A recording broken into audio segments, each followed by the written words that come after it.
इसको शेयर आगे तक करते हैं दक्ष के घर जाने का, सती जी का।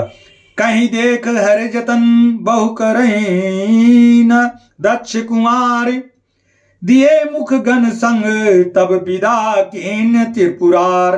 मंगल भवन अमंगल हारी, द्रवं सो दशरथ अजर बिहारी। शिव जी ने बहुत प्रकार से कहकर देख लिया, किंतु जब सती जी किसी प्रकार भी नहीं रुकी, तब त्रिपुरारी जी महादेव अपने मुख्य गणों के साथ देकर उनको विदा कर दिया। पिता भवन जब गई भवानी, दक्ष त्रास काहू न सन्मानी। सादर भले ही मिली एक माता, भागिन मिली बहुत मुस्काता। भवानी जब पिता दक्ष के घर पहुंची, तब दक्ष के डर के मारे किसी ने उनकी आव भगत नहीं की। केवल एक माता भले ही आदर से मिली, बाइने बहुत मुस्कुराती हुई मिली। दक्ष न कछु पूछ कुशलाता, सतह बिलोक जरे सब गाता। सती जाय देखऊं जब जागा, कतहु न दीख शंभु अब कर भागा। दक्ष ने तो जो कुछ कुशलता नहीं पूछी, सती जी को देखकर उल्टे उनके सारे अंग जल उठे। तब सती जी ने जाकर यज्ञ देखा तो वहां कहीं शिव जी का भाग दिखाई नहीं दिया। तब चित चढ़ऊं जो शंकर कहूं, प्रभु अपमान समुझ उर्दयहूं। पछिल दुख ना हृदय यस व्यापा, जस आ भयऊं महापरितापा। तब शिव जी ने जो कहा था कि उनकी समझ में आया। स्वामी का अपमान समझकर सती जी का हृदय जल उठा। पिछला पति परित्याग का दुख उनके हृदय में उतना ही व्यापा था जितना महान दुख इस समय पति अपमान के कारण हुआ। यद्यपि जग दारुण दुख नाना, सब ते कठिन जातियो माना। समुझ सोयसी सतहि भयऊं अति क्रोधा, बहुविध जननी कीन प्रबोधा। यद्यप जगत में अनेक प्रकार के दारुण दुख हैं, तथा जाति अपमान सबसे बढ़कर कठिन है, यह समझकर सती जी को बड़ा क्रोध आया। माता ने उन्हें बहुत प्रकार से समझाया बुझाया। मंगल भवन अमंगल हारी, द्रवं सो दशरथ अजर बिहारी। जय जय सिया रामा। शिव अपमान न जाए, सही हृदय न होए प्रबोध। सकल सभीत हटिक की तब बोली बचन सक्रोध। परंतु उनसे शिव जी का अपमान सहा नहीं गया, इससे उनके हृदय में कुछ भी प्रबोध नहीं हुआ। तब वह सारी सभा को हठ पूर्वक करके डांट कर क्रोध भरे वचन बोली। सुनऊ सभासद सकल मुनिंदा, कहीं सुनि जिन जिने शंकर निंदा। सो फल तुरत लाभ सब काहू, भली बात पछताब पिताहू। हे सभासदों और सब मुनीश्वरों, सुनो, जिन लोगों ने या शिव जी की निंदा की है या सुनी है, उन सबको उसका फल तुरंत ही मिलेगा और मेरे पिता दक्ष भी भली भांत पछताएंगे। संत सब श्रीपति अपवादा, सुने जहां तहां यस मर्यादा। काटहि तासु जीव जो बसाई, श्रवण मूंदी नताय चलई पराई। जहां संत शिव जी और लक्ष्मीपति, जहां संत श्री शिव जी और लक्ष्मीपति विष्णु भगवान की निंदा सुनी जाए, वहां ऐसी मर्यादा है कि यदि अपना बस चले तो उस निंदा करने वाले के जीभ काट लें, और नहीं तो कान मूंद कर वहां से भाग जाएं। जगदात्मा महेश पुरारी, जगत उनका सबके हितकारी। पिता मंदमति निदित तेहि, दक्ष शुक्र शंभो यह देहि। त्रिपुर दैत्य को मारने वाले भगवान महेश्वर, त्रिपुर दैत्य को मारने वाले भगवान महेश्वर संपूर्ण जगत के आत्मा हैं।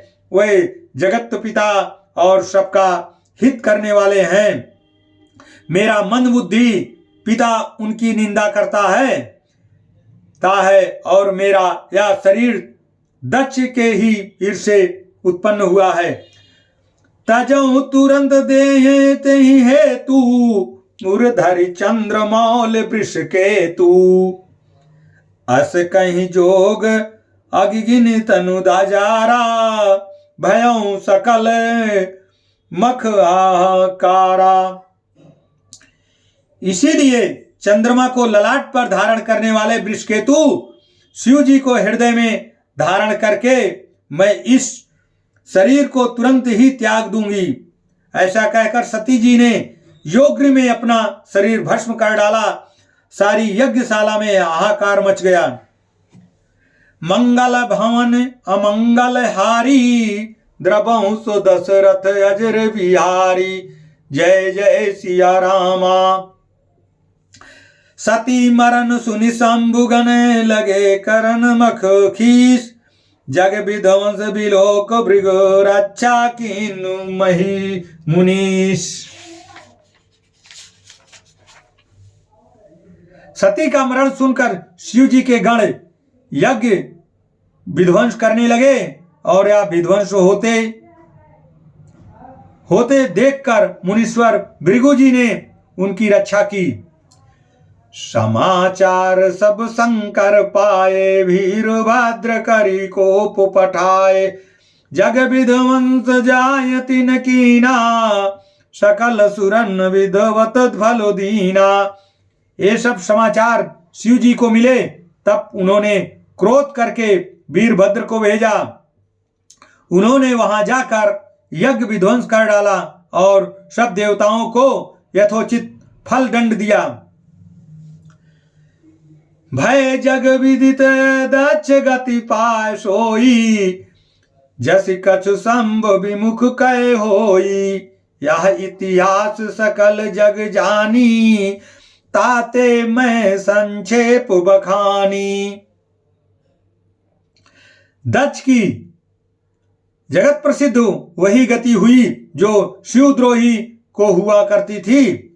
यह इतिहास सारा संसार जानता है, इसलिए मैंने संक्षेप में वर्णन किया है। सती मरत हरिशन बरु मांगा, सती मरत हरिशन बरु मांगा। जन्म जन्म शिव पद अनुरागा, तेहि कारण हिम गिर जाई। जन्म पार्वती तनु पाई। सती ने मरते समय भगवान हरि से वह वर मांगा कि मेरा जन्म में शिव जी के चरणों में अनुराग रहे, और इसी कारण उन्होंने हिमांचल के घर जाकर पार्वती के शरीर से जन्म लिया।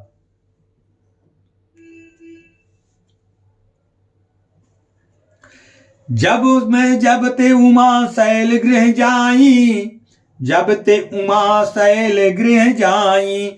सकल सिद्ध संपत्ति तहि छाई, जह तह मुनि सुआश्रम कीने। उचित बासहिम भूधर दीने। जब से उमा हिमांचल के घर जन्मी, तब से वह सारी सिद्धियां और समाप्तियां छा गई। मुनियों ने जहां तहां सुंदर आश्रम बना लिए और हिमांचल उनको उचित स्थान दिए। मंगल भवन मंगल हारी, द्रवहु सो दशरथ अजर बिहारी। जय जय सिया राम। सदा सुमन फल सहित, सब द्रुम नौ नाना जाति। प्रगति सुंदर शैल पर, मनिया कर भऊ बात। उस सुंदर पर्वत पर बहुत प्रकार से नए नए वृक्ष सदा पुष्प फल युक्त हो गए। वहां बहुत तरह के मड़ियों के खाने प्रकट हो गई। सरिता सब पुनीत जल बोयहि, खग मृग मधुप सुख सब कर रही। सहज बैरु सब जीवन त्यागा, गिर पर सकल करई अनुरागा। सारी नदियां में पवित्र जल बहता है और पंछी पशु भ्रमर सभी सुखी रहते हैं। वह सब जीवों ने अपना स्वभाव बैर छोड़ दिया और पर्वत पर सभी उस परस्पर प्रेम करते हैं। सो शैल गिरिजा गे आए, जिम जनु राम भगत कहीं पाए। नित न्यूतन मंगल गृहतासु, ब्रह्मादिक गावे जसु जासु। पार्वती के घर आ जाने से पर्वत ऐसा शोभायमान हो रहा है जैसा राम भक्ति को पाकर भक्त शोभायमान होता है। उस पर्वत के घर नित्य नए नए मंगलोत्सव होते हैं, जिसका ब्रह्मादि जी यश गाते हैं। नारद समाचार सब पाए, कौतुक ही गिरि गेहि सिधाए। शैल राज बड़ आदर कीना, पद पखारे बर आसन दीना। जब नारद जी ये सब समाचार सुने तो कौतुक कहीं से हिमाचल के घर पधारे। पर्वतराज ने उनका बड़ा आदर किया और चरण धोकर उनको उत्तम आसन दिया। नारी सहित मुनि पद सिरुनावा, चरण सलिल सब भवन सिचावा। निज सौभाग्य बहुत गिरिवरना, सुता बोलिस सै महली मुनि रचना। फिर अपनी स्त्री सहित मुनियों के चरणों में सिर नवाया और उनके चरणोद्र कदों को सारे घर में छिड़कवाया। हिमांचल ने अपने सौभाग्य का बहुत बखान किया और पुत्री को बुलाकर मुनियों के चरणों पर डाल दिया। मंगल भवन अमंगल हारी, द्रवहु सो दशरथ अजर बिहारी। जय जय सिया रामा।